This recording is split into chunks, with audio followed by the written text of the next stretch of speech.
We need to talk about 32-bit floating point audio because people are enabling this on their DAWs without realizing what they're doing.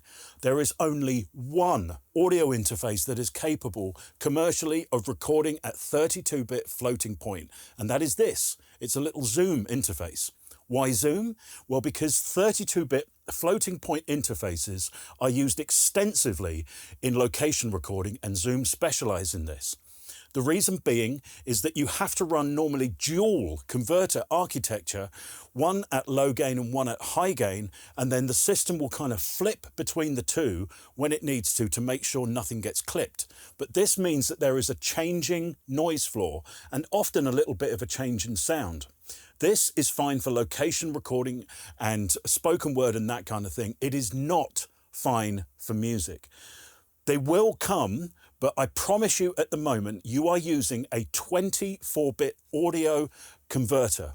And every time you turn on 32-bit floating point in these DAWs, all you are doing is increasing the amount of disk space and disk headroom that you are using by adding 33% additional redundant data.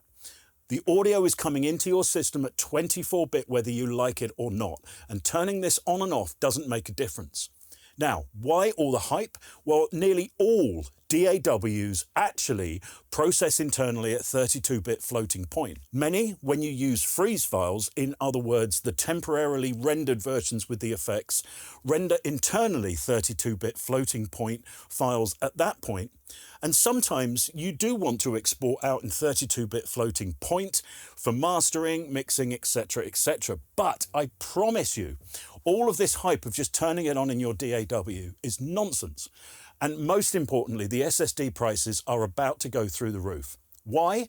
Because a whole series of factories that generate the NAND chips that are used in SSD, a few of them are actually shutting. The production lines are changing. They're not going to be spun up till about 2027, and that is going to cause a huge shortage of SSDs.